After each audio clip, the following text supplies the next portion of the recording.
The Benjamin Dixon Show is only possible with listener support. Go to www.thebenjamindixonshow.com to register for our blog and join the Progressive Army.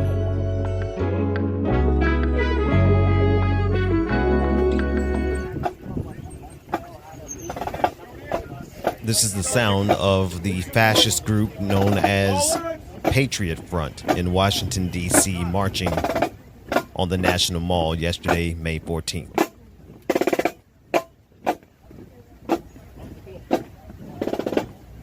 Approximately 200 marchers showed up, carrying shields, megaphones, upside-down American flags. This according to Mediaite.com. They're shouting pride, liberty, and victory.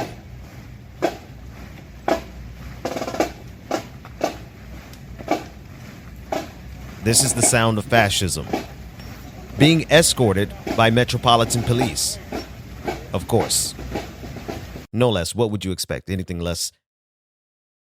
Today is Monday, May 15th, 2023. Thank you so much for joining me. I have been away for a while, and I will update everyone later on in this episode as to what's going on. It's an interesting time to be organizing, especially on the ground. I tell you, the truth is that we better be organizing because they are. That was the sound of fascism marching in the streets of the United States Capitol on the National Mall, being escorted by Metropolitan Police. On their flags, a particular detail that I read on the article, in the article on Mediaite.com, was that instead of stars on the flags, they had fascists. Fascists. And I know most people are like, well, what are fascists and why is that concerning? Well, it's a bundle of rods that is the international symbol for fascism. It is clear as day. They are making it known. This is what they want, and this is what they intend to bring. These are well-to-do white men, conservative white men, who feel they have the right, and in fact, the divine destiny, the manifest destiny, to assert their, I don't know, whatever it is inside of them, their insecurities. They feel they have the right to assert those insecurities on the entirety of society through the force of law. And if they can't get control of the system, if they can't continue to have control over the system through democracy, they have now demonstrated that they're willing to overthrow democracy because democracy is too inconvenient for them. This is the conservative movement right now. And this isn't just the extreme of the conservative movement. This is the elected officials from the conservative movement. This is not hyperbole. This is not me being bombastic. Last week, Republican Senator Tommy Tuberville had an interview on NPR in which he began to lament and complain about the weakness of our military being rooted in the fact that the Biden administration is trying to root out white nationalists and white supremacists. And as the conversation goes, I'll play the clip for you momentarily. As the conversation went, he made it clear that he doesn't see them as white nationalists. He sees them as Americans. We are losing in the military so fast, our readiness in terms of recruitment. And why? I can tell you why. Because the Democrats are attacking our military, saying we need to get out the white extremists, the white nationalists, people that don't believe in our agenda as his Joe Biden agenda. They're destroying it. You mentioned the Biden administration trying to prevent white nationalists from being in the military. Do you believe they should allow white nationalists in the military? Well, they call them that. I call them Americans. I call them Americans. Let's be clear, folks. This is not the opening clip of the fascists literally marching in the Capitol with flags with fascists instead of stars, right? So when I call them fascist, I am not being hyperbolic. I'm not being bombastic. I'm not fear-mongering. They've made it clear to us who they are. And not only are they marching in the streets, they are in our Capitol. They are in our temples. They are in the Senate. They are in the House of Representatives. They are all through this system. And the funniest thing is, as yesterday, is that video of the Fascists, the Patriot Front group, marching on the National Mall as it went viral to the tune of, I think, some 10 million views. So they got exactly what they wanted out of it. The funny thing about it is that they simultaneously try to distance themselves. The conservative movement tried to distance themselves from their fascist arm. They tried to distance themselves and all but dismiss it as a legitimate, actual conservative movement. They said it was a false flag, right? They're trying to say that all of those guys, those 200 guys who took the time to build these shields and to put on their matching khaki, or well, actually, I have a clip for you later. Their khakis weren't even matching. There's a video of this guy roasting the Patriot Front. I'll play that for you in a minute. But the conspiracy theory goes like this: that those were all FBI agents. Those were all FBI agents who were perpetrating a false flag to try to make the conservative movement look bad. Here's the problem with that conspiracy theory. This isn't the first time we've dealt with the Patriot Front. This isn't the first time that they've surfaced. Back in 2022, law enforcement officers detained and arrested 31 members of the white nationalist group Patriot Front. This is according to NPR.org. Outside of a pride event in Idaho, law enforcement officers arrested 34 members of the group. So we have their mugshots. We know who they are. We know this, at least this faction. And here's the thing: this group is organizing all over the country. They are having training drills in the forest, right? They are creating a right-wing death squad. And so while right now we can laugh at their videos, because they look a mess in the woods trying to train. I don't know. It is pretty funny if you've seen them, but they're training. They are preparing. And so while we laugh right now, in about 6 months to a year, they're going to be an organized right-wing death squad. And I use that phrase specifically because that is the badge, the patch that the shooter in Allen, Texas, who killed 8 people last week, that's what he wore. RWDS, Right Wing Death Squad. So they're telling us exactly who they are, but they're simultaneously trying to distance themselves from it by saying these were all federal agents, right? So they're trying to have it both ways. They want to be able to distance themselves, plausible deniability, and simultaneously have their right-wing death squads training and marching on the National Mall, marching outside of pride events, marching to intimidate, showing very, very clearly that they are not here for liberty and democracy. They're here for fascism because they have decided that democracy is too inconvenient for them. They can no longer compete in a system that was never meritocratic to begin with.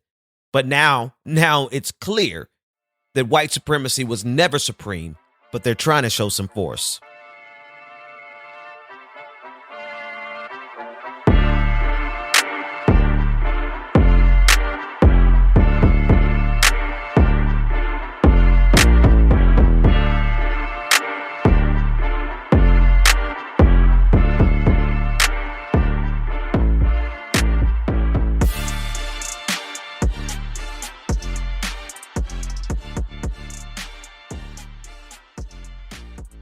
So apparently I need to take a text.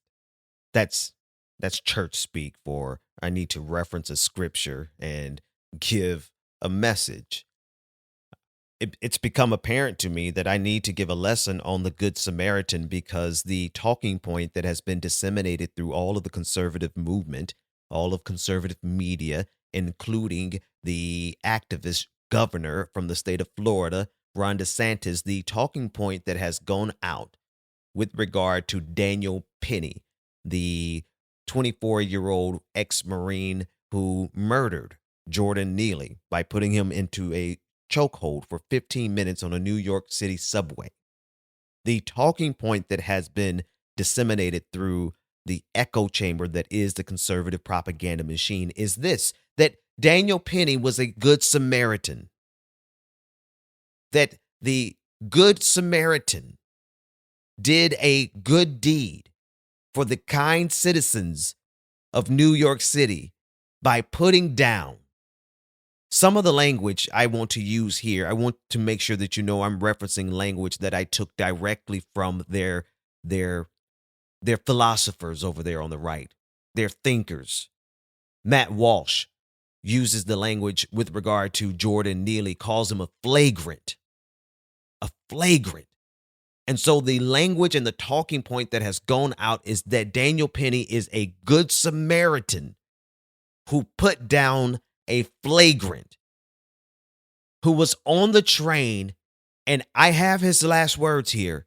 This is from the Atlanta Black Star.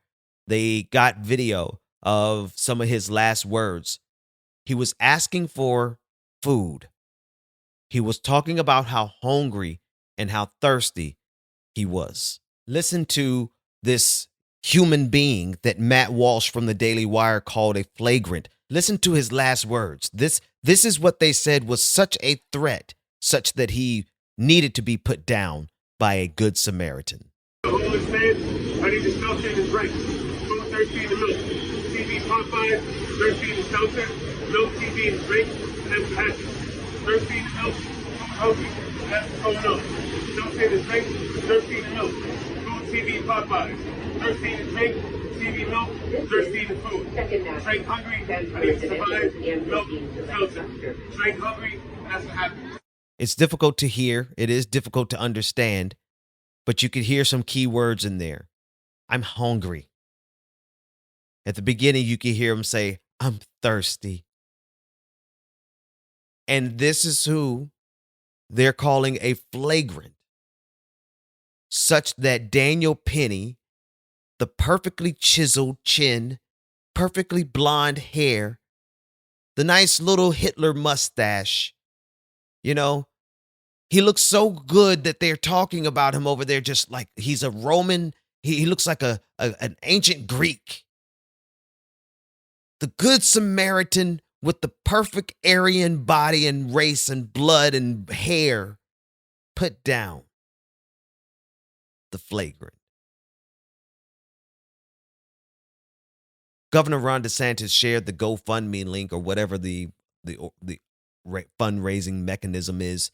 And so far Daniel Penny has raised something around $1.5 million in legal defense funds. And I believe that the family trying to get a burial for Jordan Neely hasn't raised $100,000. It pays to kill a black person. It pays particularly to kill, if you're a right winger, to kill someone that people think was woke. Kyle Rittenhouse got away with murder and has been celebrated and raised hundreds of thousands, if not millions of dollars. And now Daniel Penny has raised $1.5 million because he got a chance. He killed. So apparently I need to take a text because the man who killed the hungry and thirsty, unhoused man is being referred to as a good Samaritan. Well, here's what Jesus said about it in the book of Luke, the 10th chapter, and I'm going to start at the 30th verse. In reply, Jesus said, a man was going down from Jerusalem to Jericho when he was attacked by robbers. They stripped him of his clothes and beat him and went away, leaving him half dead. A priest happened to be going down the same road, and when he saw the man, he passed by on the other side. So too a Levite, when he came to the place and saw him, passed by on the other side. But a Samaritan, as he traveled, came where the man was, and when he saw him, he took pity on him. He went to him and bandaged his wounds, pouring on oil and wine. Then he put the man on his own donkey and brought him to an inn and took care of him. The next day, he took out 2 denarii and gave them to the innkeeper, saying, look after him. And when I return, I will reimburse you for any extra expense you may have. And then Jesus asked a question, which of these 3 do you think was the neighbor to the man who fell into the hands of the robbers? And the expert of the law said, the one who had mercy on him. Jesus told him, go and do likewise. I don't think there's any need for me to expound on why it is completely antithetical to Christ's words to refer to Daniel Penny as a good Samaritan. Because the good Samaritan thing would have been to take this man, this human being, Jordan Neely, who was in trouble, who was in distress, who was hungry and thirsty, and made that clear. The good Samaritan would have taken that man and given him what he needed. But we're living in such an upside down, backwards world where the talking point that can be accepted, and not just accepted, but can be championed to the tune of $1.5 million is that Daniel Penny is in fact a good Samaritan. That is a level of insidiousness and pure evil that honestly I can confirm that the evangelical movement, particularly the white evangelical movement, the Make America Great Again Christian movement, they are the villains of Revelation. They are the Antichrist because they are antithetical to Christ. Go to www.patreon.com/The BPD Show and get twice the content and unfiltered interviews without any of the commercial interruptions. Here we go. Very special welcome to our newest patron. Welcome to Andrea. Thank you so much for becoming a patron. This entire patron party is for you. Come on.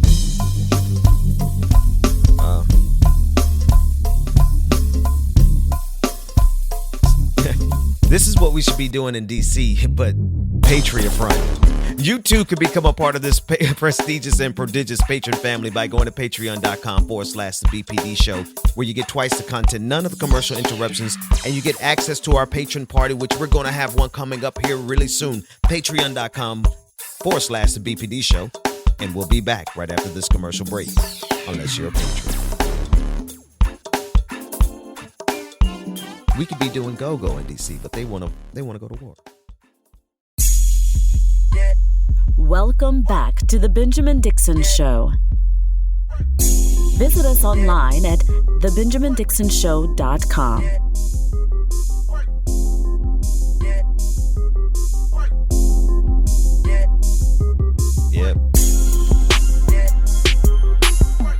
Yep. So we live in a world. We live in a world where Daniel Penny is being championed and heralded as a good Samaritan who's being rewarded with the spoils of killing a black person.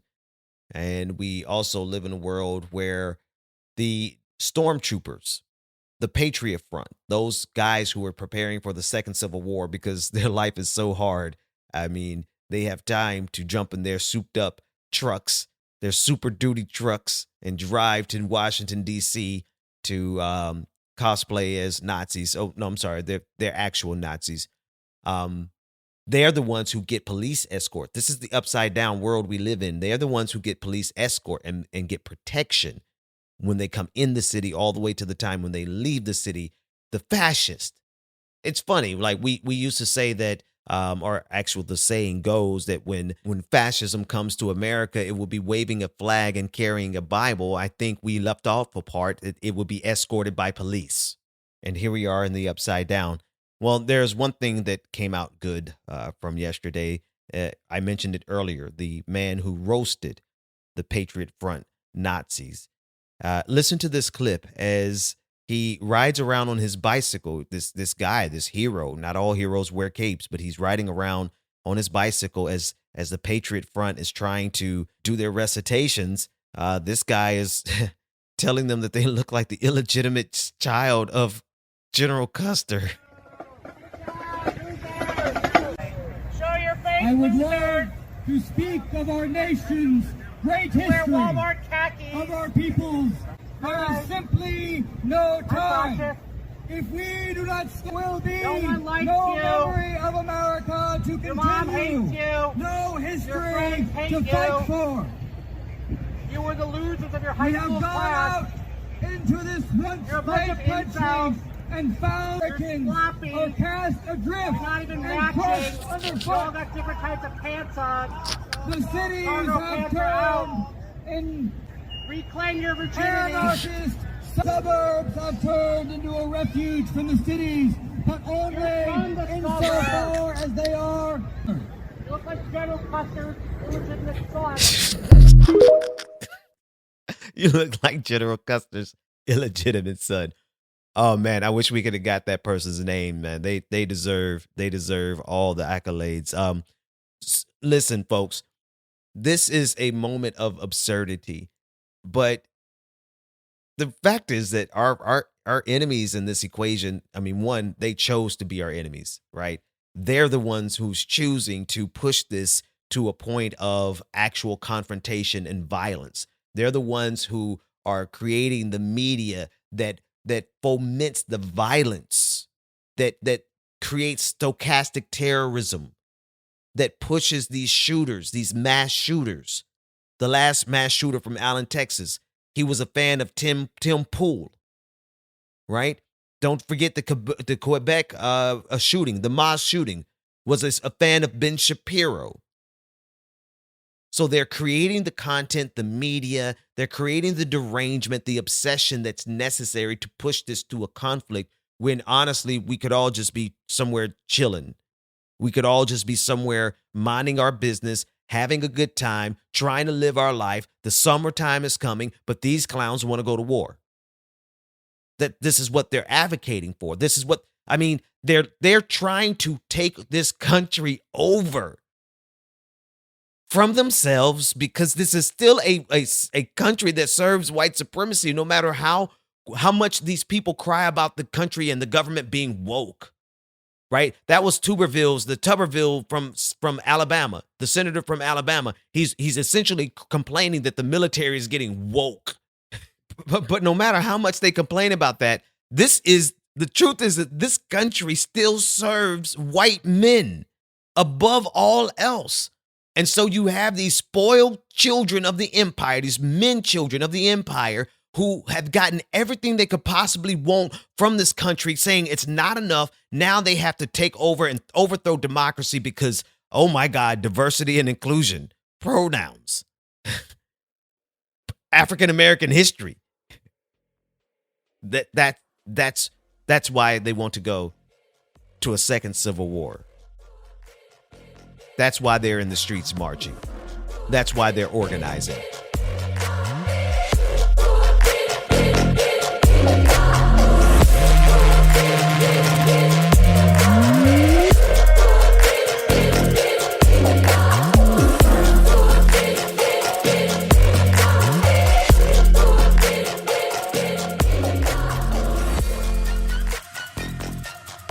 Well, if you want to know what level of fascism we are at, sorry to be so dramatic, but I mean, listen to this next story from the Pensacola News Journal. Florida healthcare can now be denied based on moral, ethical, religious beliefs.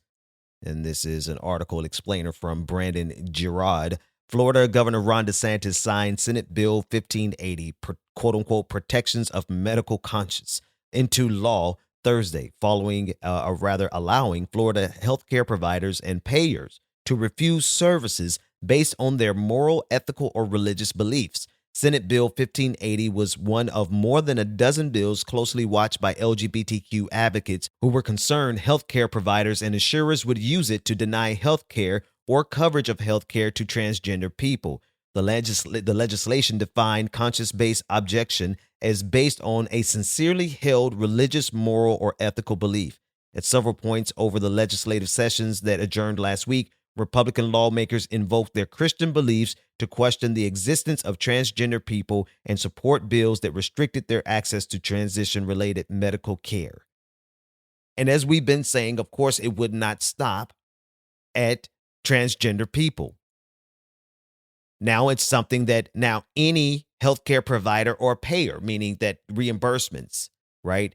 The paying system, any person can inject their personal, religious, and ethical beliefs as to whether or not someone can get medical care or treatment or coverage. Folks, these people have lost their minds.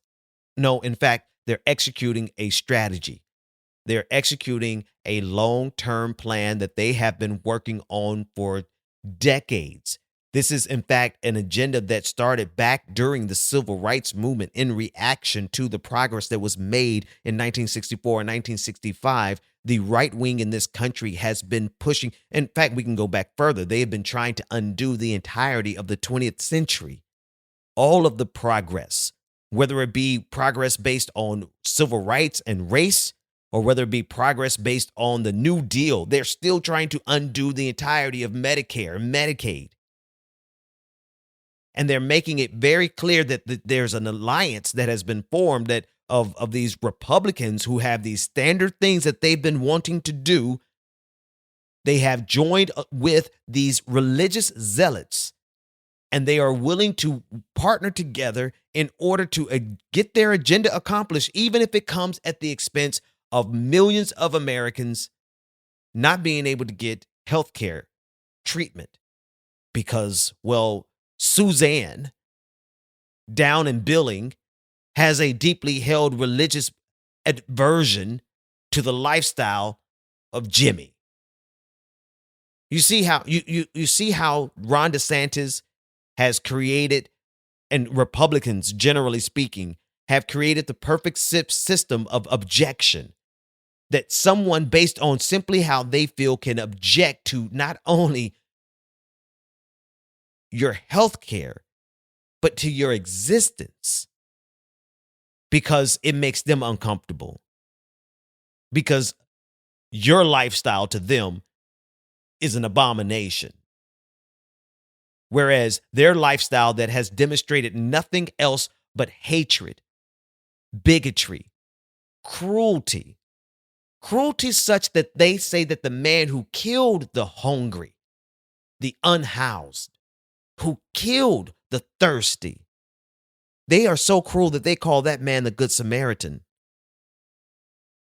I'm sorry, but it would be an act of universal cruelty to force us to live according to that type of sociopathy. To force humanity to have to live according to the cruelty of white conservative evangelical Christians, Christian nationalists, the sheer cruelty of turning this upside down and saying that the right and proper thing to do was to not feed the hungry man, but to kill him. Those are the people who want to have an objection to your medical care. The devil is a liar. That's why we're organizing. Patrons, I want you to stay tuned because I want to give you an update on everything that we've been doing over the last week. In fact, as soon as I'm done recording this episode, I've got to get to another organizing meeting. And whereas we haven't had as consistent, we haven't had as many consistent episodes from the podcast, I want you all to know, everyone publicly, that we are organizing in response and reaction, and we plan on taking the offensive. We're not going to always be on the defense with regards to these attacks that are coming at every single level. And we're not trying to reinvent the wheel. We're working with organizations that exist, and we're doing new things. So we're honestly, there is more than us just talking about it. There's more than us just correctly identifying the problem. There is action.